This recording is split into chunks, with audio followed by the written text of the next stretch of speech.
ଆଜିର ରାଶିଫଳ ଜାଣିବା ପୂର୍ବରୁ ପ୍ରଥମେ ଜାଣିନବା ଆଜିର ପଞ୍ଚାଙ୍ଗ। ଆଜି 2026 ଫେବୃଆରୀ ମାସ 21 ତାରିଖ, ଓଡ଼ିଆ ଫାଲ୍ଗୁନ ମାସ 9 ଦିନ, ଶନିବାର, ଶୁକ୍ଳ ପକ୍ଷ ଚତୁର୍ଥୀ ତିଥି, ଯାହା ଦିବା 12 ଘଟିକା 37 ମିନିଟ୍ ପର୍ଯ୍ୟନ୍ତ ରହୁଛି।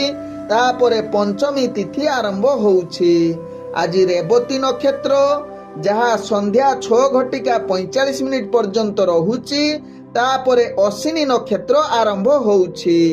ଆଜି ମୀନ ରାଶିରେ ଚନ୍ଦ୍ର ଅବସ୍ଥାପନ କରି ରହୁଛନ୍ତି, ଯାହା ସନ୍ଧ୍ୟା 6 ଘଟିକା 45 ମିନିଟ୍ ପର୍ଯ୍ୟନ୍ତ। ତାପରେ ଚନ୍ଦ୍ର ମେଷ ରାଶିରେ ଅବସ୍ଥାପନ କରିବେ। ଆଜି ସୂର୍ଯ୍ୟ ଉଦୟ ହେଉଛନ୍ତି, ଯାହା ପ୍ରାପ୍ତ 6 ଘଟିକା 14 ମିନିଟ୍ରେ। ସେଇଭଳି ସୂର୍ଯ୍ୟ ଅସ୍ତ ହେଉଛନ୍ତି ଅପରାହ୍ନ 5 ଘଟିକା 43 ମିନିଟ୍ରେ।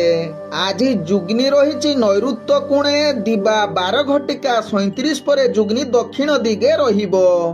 ଆଜି ଘାତ ଚନ୍ଦ୍ର ରହିଛି ଧନୁ ରାଶି ବ୍ୟକ୍ତିଙ୍କର, ଯାହା ସନ୍ଧ୍ୟା 6 ଘଟିକା 45 ମିନିଟ୍ ପର୍ଯ୍ୟନ୍ତ। ତାପରେ ଘାତ ଚନ୍ଦ୍ର ରହିଛି ମେଷ ରାଶି ବ୍ୟକ୍ତିଙ୍କର। ଆଜି ଘାତ ବାର ରହିଛି ବୃଷ ରାଶି ବ୍ୟକ୍ତି, ସିଂହ ରାଶି ବ୍ୟକ୍ତି ଏବଂ କନ୍ୟା ରାଶି ବ୍ୟକ୍ତିଙ୍କର। ଆଜି ମୃତ ବ୍ୟକ୍ତିର 1 ପାଦ ପୁଷ୍କର ଦୋଷ। ଫଳ ରହୁଛି କୃଷି ସନ୍ତାନ ହାନି। ଆଜି ଚତୁର୍ଥୀ ଏବଂ ପଞ୍ଚମୀରେ ଶ୍ରାଦ୍ଧ। ନିଷିଦ୍ଧ ଖାଦ୍ୟ ରହିଛି ମୂଳା ତତ୍ସହିତ ବେଲ ଭୋଜନ ନିଷେଧ ରହିଛି। ଆଜି ଶୁଭ କାର୍ଯ୍ୟ କରିପାରିବେ, ଯାହାକି 27 ନକ୍ଷତ୍ର ଶେଷ ପାଦ ଏବଂ 1 ନକ୍ଷତ୍ର ପ୍ରଥମ ପାଦ ଗଣ୍ଡ ଯୋଗୁଁ ରାତ୍ରି 12 ଘଟିକା 24 ଠାରୁ ରାତ୍ରି ଶେଷ ମଧ୍ୟ 1 ନକ୍ଷତ୍ର ପାରସ୍କର ମତେ ବିବାହ ପାଣି ଗ୍ରହଣ କରିପାରିବେ। ଆଜିର ଅଶୁଭ ବେଳା, ଯାହା ପ୍ରାପ୍ତରୁ ଦିବା 7 ଘଟିକା 48 ମଧ୍ୟ ରହିଛି କାଳ ବେଳା। ସେଇଭଳି ପୁଣି ଯାହାକି ଅପରାହ୍ନ 5 ଘଟିକା 13ରୁ ଅପରାହ୍ନ 5 ଘଟିକା 43 ମଧ୍ୟ ରହିଛି, ଯାହାକି କାଳ ବେଳା।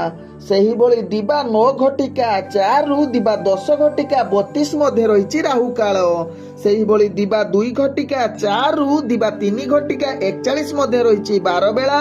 ସେହିଭଳି ସନ୍ଧ୍ୟାରୁ ରାତ୍ରି 7 ଘଟିକା 17 ମଧ୍ୟ ରହିଛି କାଳରାତ୍ରି।